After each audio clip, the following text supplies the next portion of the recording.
She was never supposed to be the headline. Samantha Hayes wasn't a field agent. She wasn't a spy embedded in foreign soil, nor a whistleblower with a microphone. She wasn't undercover, armed or armored. She was an analyst, quiet, precise, invisible in the way that federal systems often prefer their most valuable workers to be. She worked in a windowless office buried deep inside the architecture of the United States Secret Service.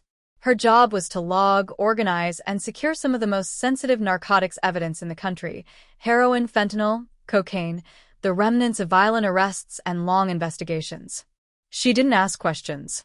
She followed protocols. She built her reputation on silence, not spectacle. And then, one morning in March 2012, that silence shattered. She was found dead in her Arlington apartment. Face turned to the wall.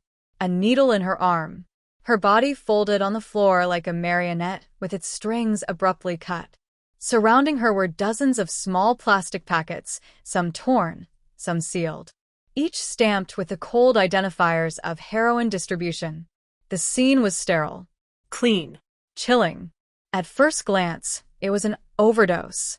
At second glance, it was something else entirely. There was no mess, no chaos, no indication of panic or pain. Her bed was neatly made. Her dishes, washed and dried. The lights were off except for one soft lamp in the corner that cast long, quiet shadows across the carpet. The air held a chemical bite. Not rot, not blood. Something synthetic. Controlled. The scent of something scrubbed too carefully. The whole apartment felt still, not the stillness of peace, but the stillness that follows something violently unnatural. The kind of silence that feels planned. It should have ended there. It almost did. But the room told a story. And for those willing to listen, that story unraveled thread by thread. Because Samantha Hayes was not just another name in a forgotten file. She wasn't a cautionary tale about addiction or burnout. She wasn't broken. She wasn't lost. She had discovered something. Something she wasn't supposed to see. And the deeper she looked, the clearer it became. Someone inside the United States Secret Service had been manipulating evidence, rerouting narcotics, and covering their tracks with surgical precision. Samantha followed that trail with the same discipline she brought to everything else. She documented.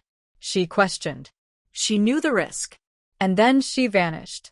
What began as a wellness check on a cold Tuesday morning would soon explode into one of the most deliberate and devastating betrayals in federal law enforcement history. This is the story of how one woman uncovered corruption at the heart of an agency built on trust and paid for that truth with her life. Before her name was linked to scandal and tragedy, Samantha Hayes was a name spoken quietly but with respect. She was the kind of federal employee most people never saw, never questioned, and never doubted. Her badge didn't open doors to dangerous street corners or high-speed chases. It opened locked drawers, encrypted files, and secured vaults, places where precision mattered more than performance. Samantha didn't carry a gun. She carried trust. As a senior intelligence analyst assigned to narcotics evidence management, she was responsible for maintaining the integrity of substances seized during some of the country's most sensitive operations. Every confiscated packet, every vial, every sealed envelope of heroin or fentanyl passed through her hands. She documented everything, double-checked inventory lists, followed protocol with near-ritualistic dedication. Her office was quiet. Her reports were flawless. She never missed a deadline. To her colleagues, she was predictable in the best way. The kind of person who stayed late not because she had to, but because she couldn't bear to leave work unfinished. But in the final weeks of her life, something shifted. At first, it was almost imperceptible. She started coming in earlier, leaving later. Her interactions became shorter, more reserved. She missed break room conversations, skipped the usual morning coffee with her supervisor. When someone cracked a joke, she forced a smile, then returned to her screen with a look of growing concern behind her eyes. The changes were small, but they weren't random. Behind her computer monitor, she had noticed something. It began with one misfiled barcode, a narcotics bag logged for destruction that appeared again weeks later under a different ID. Then another. Then more. Some items returned to inventory with altered timestamps. Others disappeared entirely. Cross-referenced entries began to blur timelines. Intake logs didn't match shipment manifests. Storage signouts had gaps that made no sense. To anyone else, it would have looked like clerical error. But Samantha knew better. She knew the system. She had helped build it. She had memorized every checkpoint in the chain of custody. And now, someone was manipulating it. What she saw wasn't just concerning, it was impossible. Evidence bags were being removed and replaced. Re-entered with falsified metadata. Some showed up in unauthorized storage units. Others had new seals, new tags, and no legitimate explanation for how they got there. It wasn't a glitch. It was a breach. And someone inside the agency was behind it. Samantha did what she always did when something didn't make sense. She documented it. She pulled archived logs, compared handwritten records to digital backups, examined shipment schedules, internal audits, and clearance access reports. She stopped trusting what was on paper alone. She looked deeper, checked timestamps against surveillance records, cross-matched internal memos. Every step took her closer to a pattern. And eventually, that pattern began to take shape. One name kept appearing. Not a stranger. Tom Calloway. He wasn't just a colleague. He was a respected figure within the agency. A mentor to many. A veteran with nearly 2 decades of service. He had spoken on panels about internal accountability, led training seminars on evidence handling, supervised high-risk operations. His reputation was impeccable. But behind that polished exterior, Samantha found signs of decay. Calloway's name was on entries that had no supporting authorization. He had approved the transfer of materials that were supposed to be destroyed. He had accessed storage during after-hours windows with no second sign-off.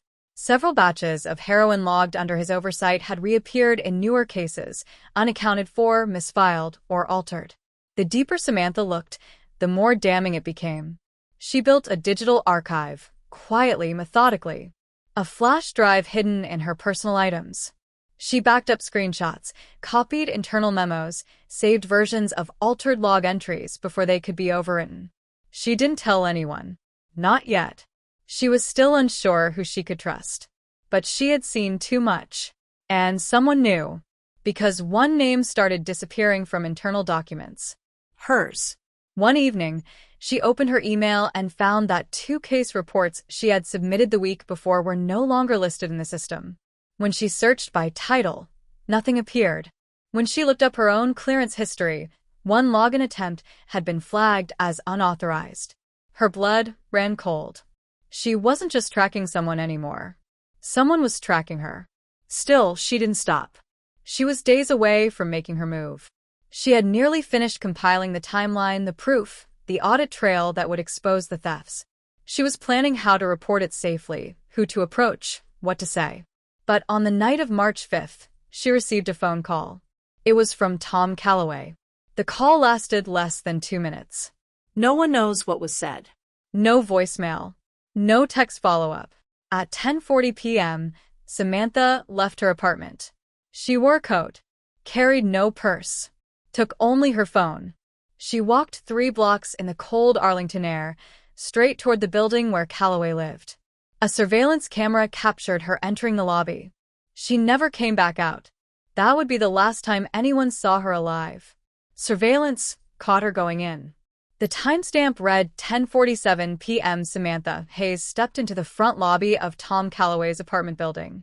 She buzzed herself in, glanced once over her shoulder, and disappeared beyond the glass doors. She was never seen coming out.